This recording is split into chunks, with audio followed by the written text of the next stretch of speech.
Boa noite, meus amigos. Vamos lá. Vamos falar um pouquinho dessa palavra de Deus maravilhosa. Vocês estão animados?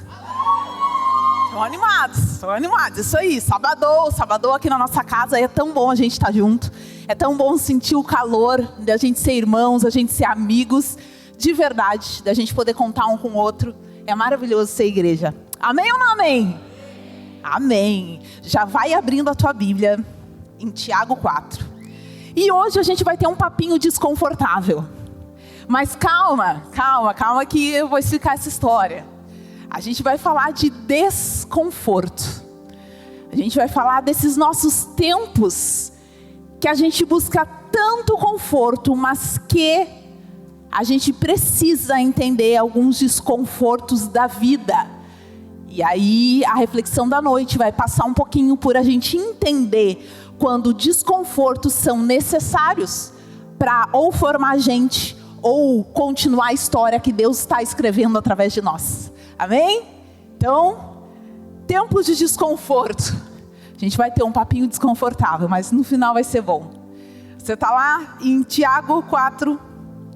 Vai aparecer aí na tela para você também. A gente vai ler o 7 e o 8. Tiago 4, 7 e 8. E talvez um texto conhecido por alguns, conhecido por muitos. Vai dizer assim: portanto, submetam-se a Deus, resistam ao diabo e ele fugirá de vocês. Aproximem-se de Deus e ele se aproximará de vocês. Pecadores, limpem as suas mãos, que quem tem a mente dividida, purifique o coração. Amém? Baixa a cabeça aí, nós vamos orar. Obrigada, Deus. Obrigada por essa noite, obrigada porque nós estamos aqui juntos, reunidos, porque Tu está construindo algo nas nossas vidas como igreja, como um grupo, como um coletivo, como a Tua noiva. E Tu também está fazendo algo personalizado no coração de cada um dos meus irmãos. Portanto, personaliza essa palavra, torna ela única no coração de cada um, única e aplicável, e que um pouco mais nós possamos ser transformados e parecidos contigo. Em nome de Jesus, amém. Amém, meus amigos. É difícil até falar desse tema numa época onde a gente está em constante busca por bem-estar, não passar por dificuldades, né? E às vezes a gente até justifica uma correria ou outra que a gente faz na vida, dizendo assim: eu estou fazendo isso para ter mais conforto, para ter estabilidade, para ficar tudo bem, para eu não passar trabalho. Então falar de desconforto em momentos como esses, que por exemplo, não sei vocês, mas me dá uma satisfação enorme ver aqueles videozinhos das pessoas arrumando a casa. Não dá? Nossa, sensação de conforto. Primeiro que assim, eu tô parada e a pessoa que está trabalhando, né? Já tem um negócio de poder ali, né? Ao inconsciente, já tem um bem-estar ali. Mas dá um bem-estar, a gente vê de repente aquele lugar que estava um pouco bagunçado, para quem gosta de ver esse perfil de videozinho como eu, ficar clean, ficar visualmente bonito, ficar, sabe, dá uma satisfação. Por exemplo, você não repete um vídeo como esse, porque a coisa boa, o sentimento bom vem de você ver aquilo pela primeira vez e aquilo gerar um impacto. Uma sensação boa, tipo, aquele ambiente era assim, ficou assim. Conforto, é confortável, né? E às vezes mas é isso, os ambientes lá das nossas telinhas que a gente está consumindo, que a gente está vendo, tudo é meio instagramável, tudo é produzido, até às vezes o caos. Eu fico pensando que às vezes aquelas pessoas, não, aquelas casas não podem ser desse jeito, eles devem bagunçar as casas para arrumar depois e filmar. Vocês não têm esse pensamento também? Eu penso nisso também, eu penso. Mas a questão é que ali, para aquela telinha que eu estou vendo, aquilo precisa estar confortável, aquilo precisa estar consumível. E realmente a gente vai em busca disso. Tem que ser instagramável. Dificilmente alguém coloca, às vezes, assim, a simplicidade do seu dia a dia, a simplicidade do seu lar, quando não é instagramável. Eu li um texto falando sobre isso. Que parece que as casas não são mais de verdade. Parece que ninguém mais tem aqueles muros só com tijolo em casa, sem pintar, que tem até uns musgos crescendo na volta. porque no Instagram não aparece. Só que a verdade é que aquilo lá é a realidade da maioria dos brasileiros. Porque o que a gente está esperando da vida é o confortável, é o visualmente bom, é o instagramável, é o não caos, a não bagunça. Se estava bagunçado, a nossa satisfação é ver um vídeo onde a casa se organiza. E aí fica tudo clean. Os ambientes são perfeitos. O que às vezes aparece, não só na rede social, mas pra gente, é que a experiência das pessoas é perfeita. Os relacionamentos às vezes parecem perfeitos. Uma vida que parece funcionar sem grandes conflitos. Mas a realidade é que essa não é a verdadeira realidade de muitos. Ou pode ser da sua vida nesse momento, mas talvez em algum tempo logo ali atrás não foi. Ou pode ser que você ainda passará por tempos desconfortáveis. Nós precisamos fazer algumas perguntas difíceis hoje. E é um papinho desconfortável por causa disso. Quais desconfortos na vida realmente são inevitáveis? Quais embates fazem parte da nossa vida cristã e nós não podemos evitar? De quais confrontos nós estamos fugindo, mas que na verdade nós não deveríamos fugir? Nem todo desconforto é um sinal de que nós estamos no lugar errado. Às vezes o desconforto é exatamente o lugar onde Deus quer fazer algumas coisas em nós.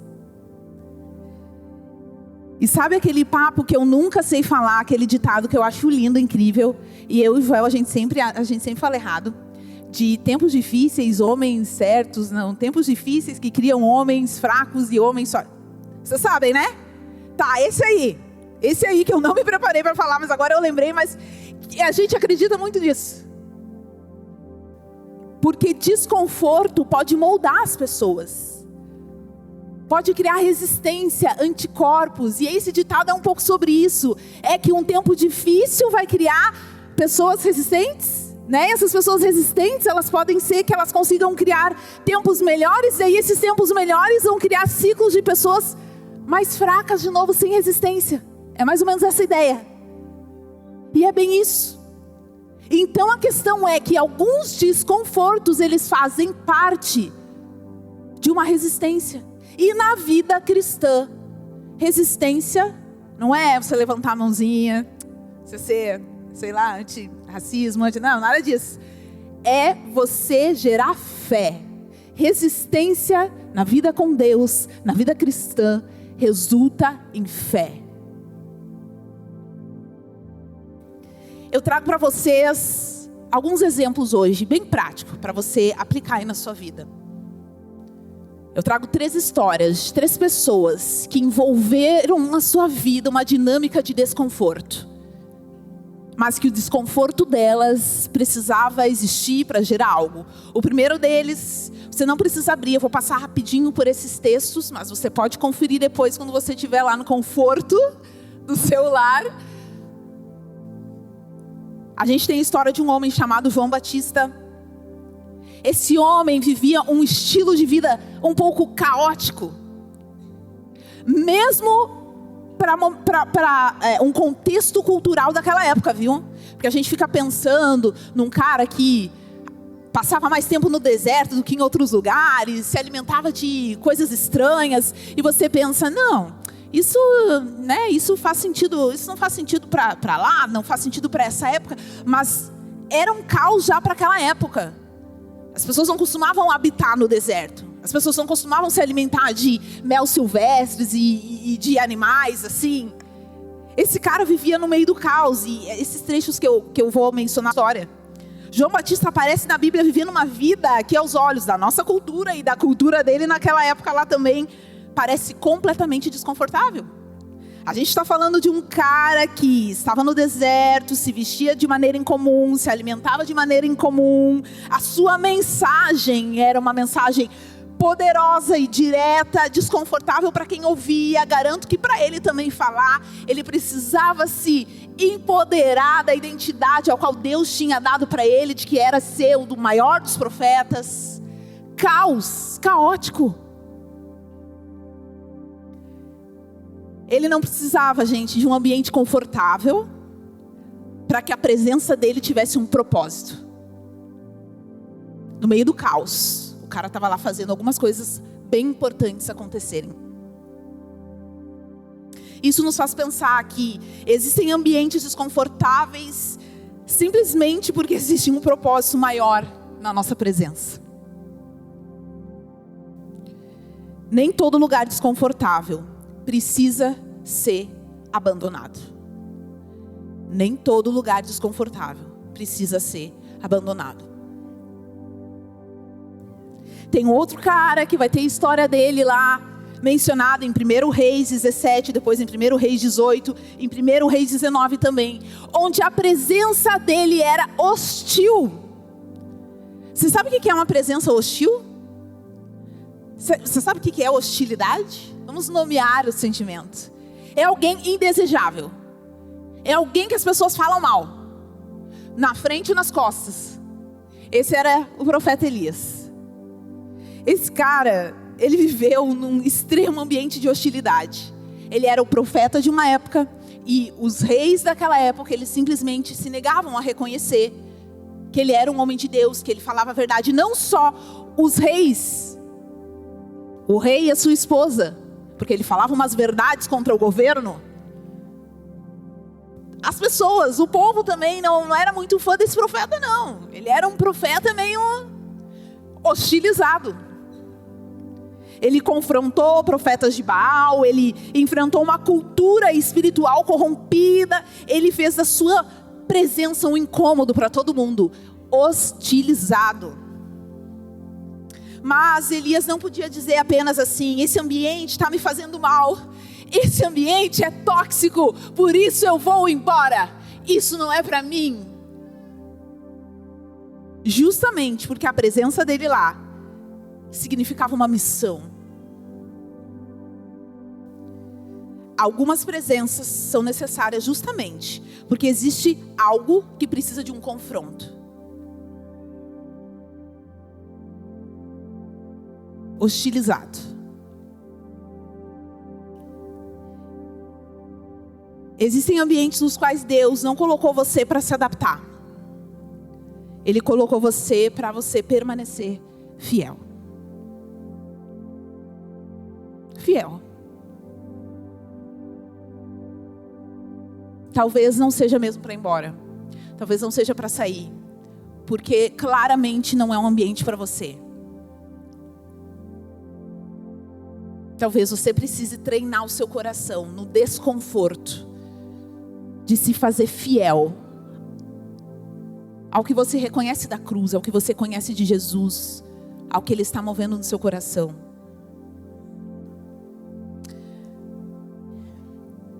E o terceiro personagem, esse aqui eu tenho meu coração nessa história. As referências dessa história estão lá em Lucas 1, 26, 38, depois em Lucas 1, 46 ao 55, em Mateus. Em Lucas vai ter vários trechos da história dessa mulher, Maria.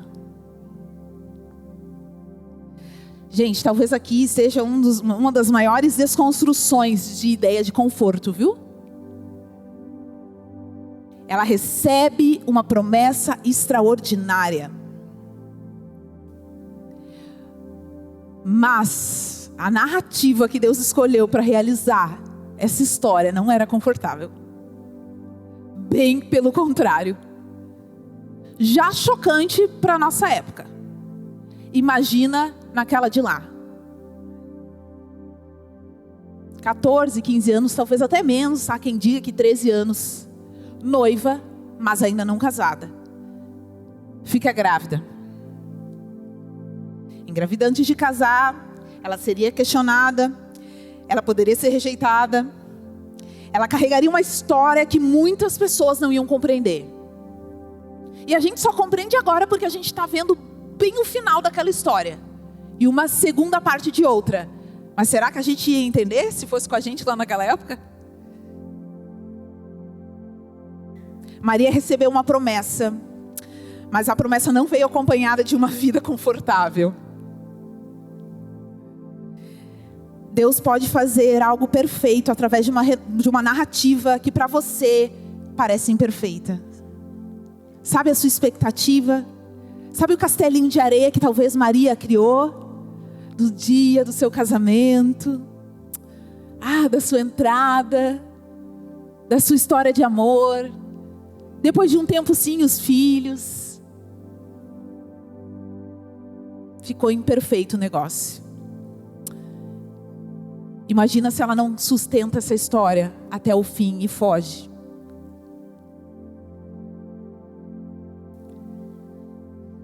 Nem toda dificuldade significa ausência de propósito. Nem toda. Existem desconfortos dos quais nós precisamos fugir, sim. Mas o que eu estou querendo enfatizar com você é que é muito importante em tempos onde a gente não quer sentir dor. Lembrei do exemplo da palavra da semana passada, do Marco, do choque. Vocês estavam aí? Alguns sim. Mas a gente não quer sentir dor, a gente é evitativo na dor. A gente foge ao mínimo sinal de contrariedade. Se está vindo contra mim, eu não posso conversar. Eu não posso equilibrar as coisas, eu não posso administrar. Se está me apertando muito, é porque é de Deus que eu vá embora, que eu não fique aqui. Porque Deus não é Deus de... Sei que faz salário aí. Aí a gente usa, Deus não é Deus de confusão. Né? Vocês falaram aí que eu sei. Vocês responderam mentalmente. Eu ouvi muitas vozes. Deus não é Deus de confusão. Ambiente hostil. Essa gente que não gosta de mim porque eu sou tão legal. Caos, um ambiente caótico, onde tudo bem, você não concorda com as coisas que acontecem ali, mas discernir se você tem que permanecer ou se sim você tem que sair é fundamental nos tempos de hoje, onde nós procuramos todo tipo de fuga para não passar por nenhum desconforto. E aí vocês lembram do que eu falei ali no início? Que tem alguns desconfortos, que tem alguns atritos, conflitos que na verdade produzem resistência. Aí nós somos um bando de gente bem linda e cheirosa na igreja de Jesus, que a mínima pressão, aqui dentro ou fora daqui, escapa, não aguenta, sai, fica doente, porque não tem anticorpos, não tem resistência. Tudo que é desconfortável não é de Deus. Deus não é Deus de confusão. Não. Vou-me embora, pego minhas coisas, vou-me embora.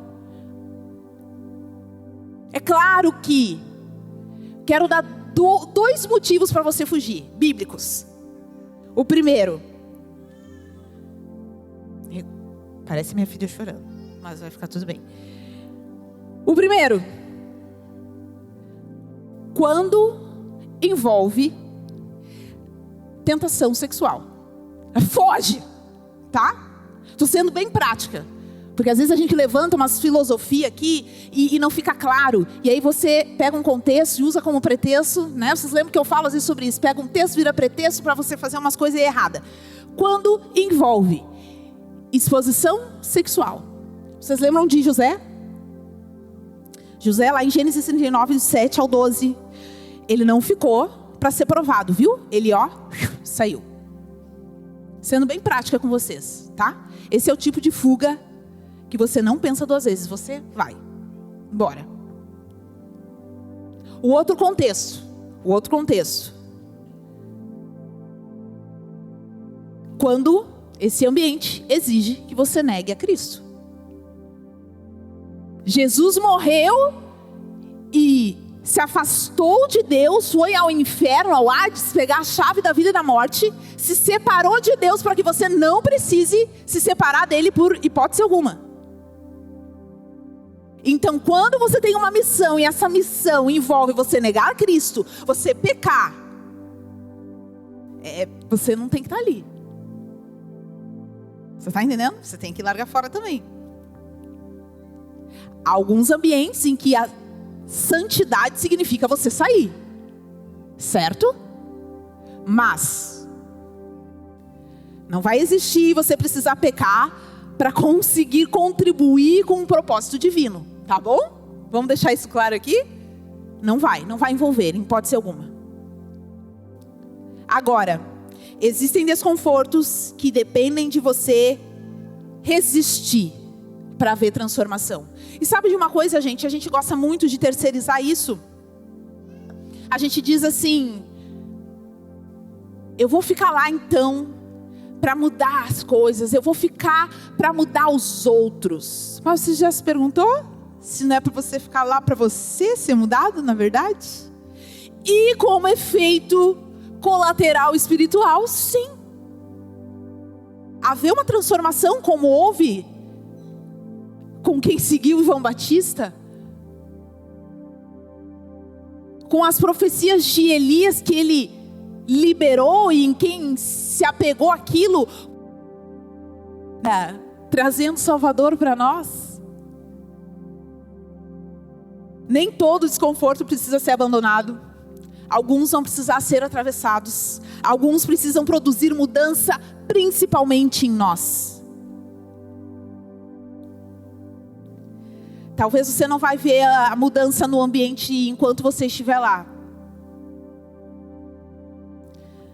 Mas é possível que você, com certeza você será transformado no decorrer desse caminho. Existe uma pergunta. E se Deus estiver usando aquilo para mudar você? Porque é isso, algumas situações não estão sendo usadas por Deus para transformar só o ambiente. Elas realmente estão sendo usadas para transformar a gente no nosso caráter. Bem lá no fundo, no nosso orgulho. Talvez você esteja aprendendo paciência, domínio próprio. A ver como Deus ama quem é diferente de você. Perseverança, dependência, orar mais, jejuar. Aprender a amar. Submissão.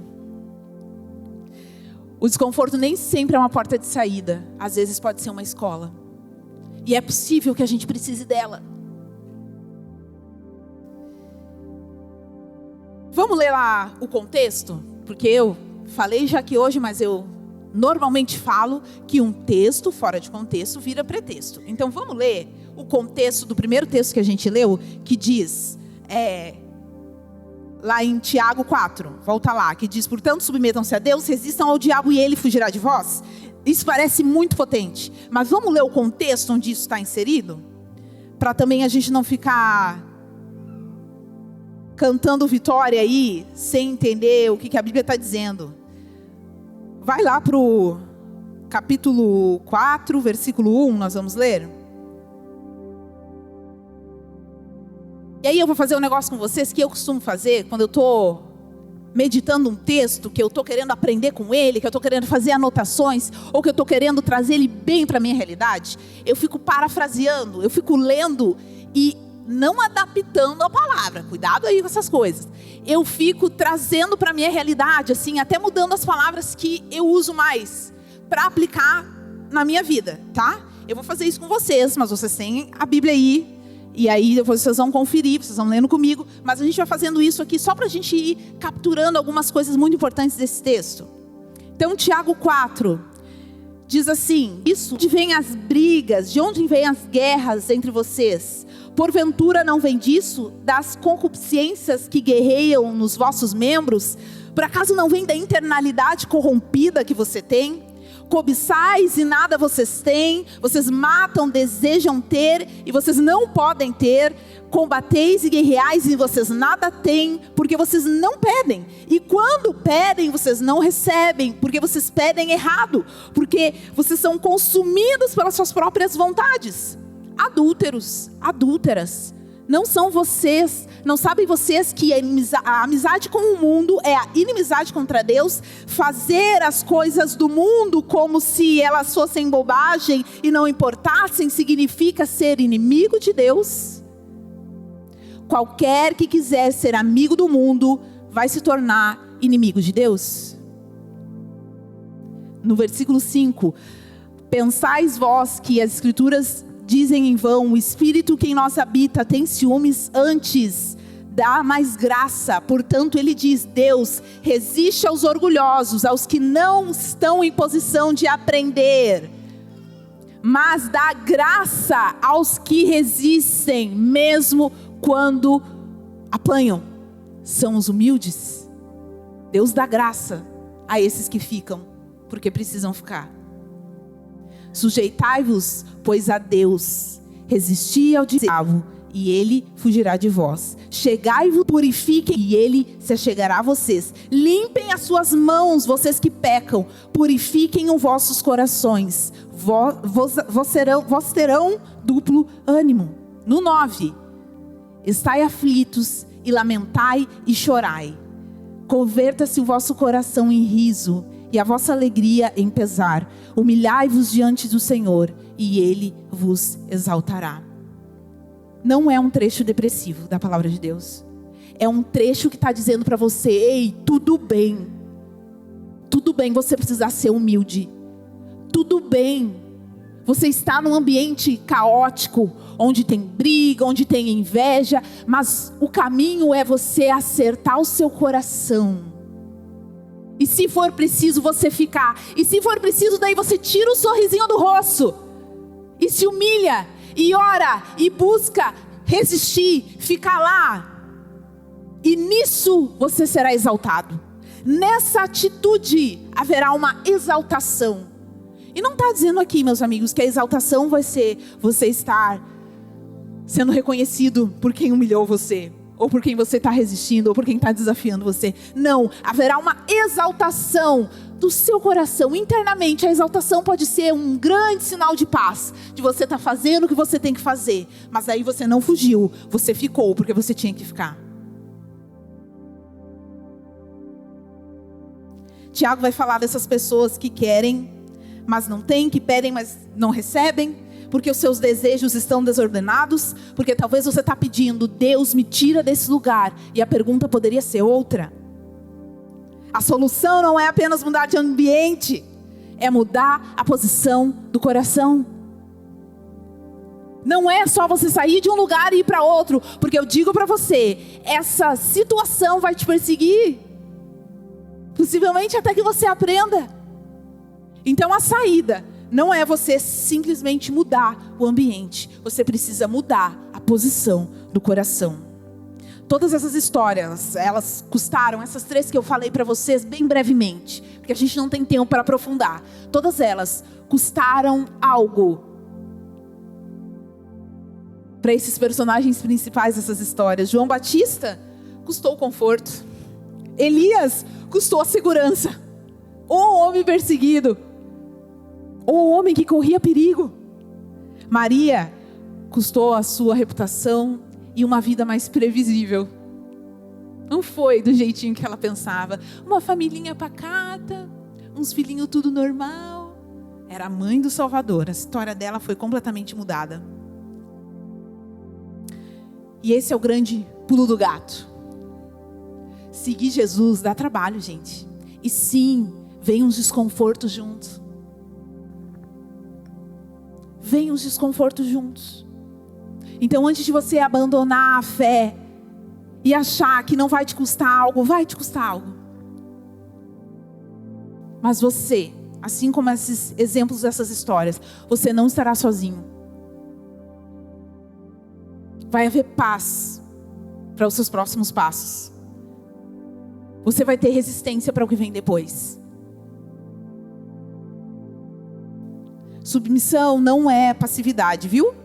Submissão é colocar a minha vontade debaixo da vontade de Deus. E o que eu estou falando aqui para vocês, como meus irmãos, é que nós precisamos ser submissos à vontade de Deus. Discernir se é para a gente ficar ou se é para a gente sair. Mas haver esse processo na nossa vida e não a gente abandonar, no mínimo, sinal de descontentamento, de infelicidade. Porque são tempos onde as coisas estão fluindo muito bem, você escolheu o seu curso da faculdade, mas no mínimo, descontentamento. Já se coloca em jogo tudo que Deus está fazendo e até o que Ele moveu para te dar a faculdade que você estuda. E aí você já quer abandonar. Aí vamos para o próximo curso.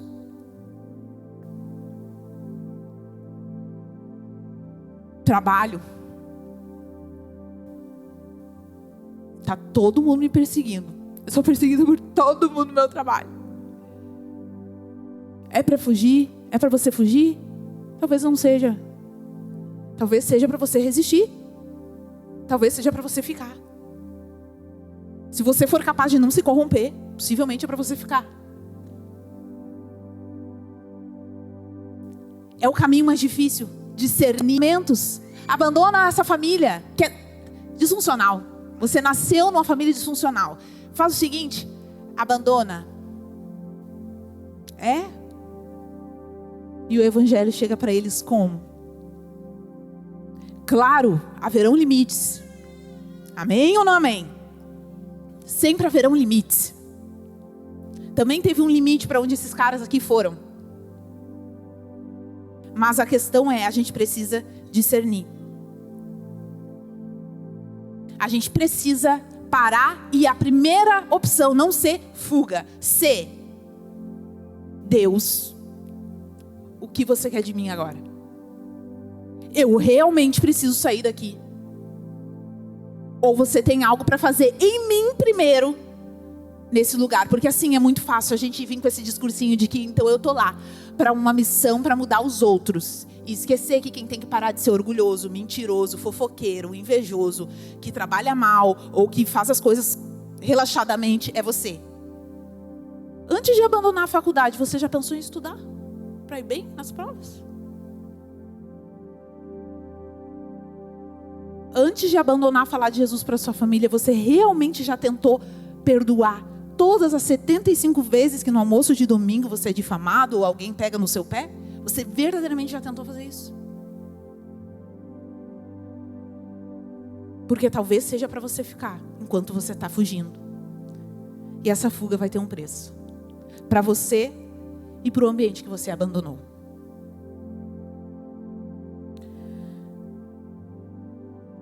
Meus queridos, fica de pé em seu lugar.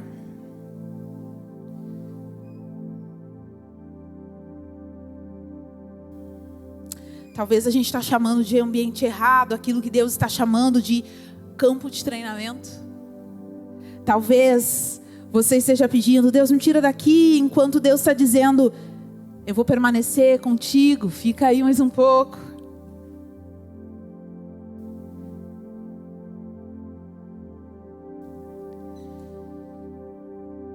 Eu não estou te convidando para romantizar o sofrimento, tá? E nem para ficar enquanto você está sofrendo abusos. Eu estou te convidando a refletir com o Espírito Santo, com o Senhor, na sua vida. Que caminho você deve tomar antes da fuga? Antes de você fugir.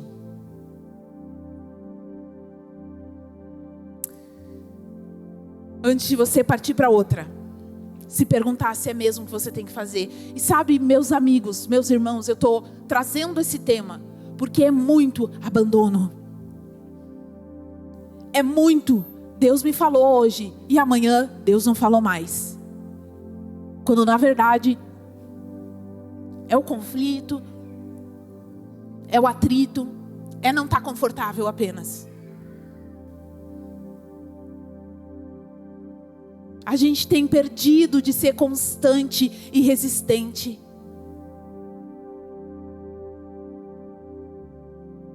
Não vai ser sempre assim. Eu não estou falando que você tem que ficar 5 anos, uma vida, tolerar sofrimento, sabe? Eu não estou falando isso para você. Você entende que eu estou falando para você refletir.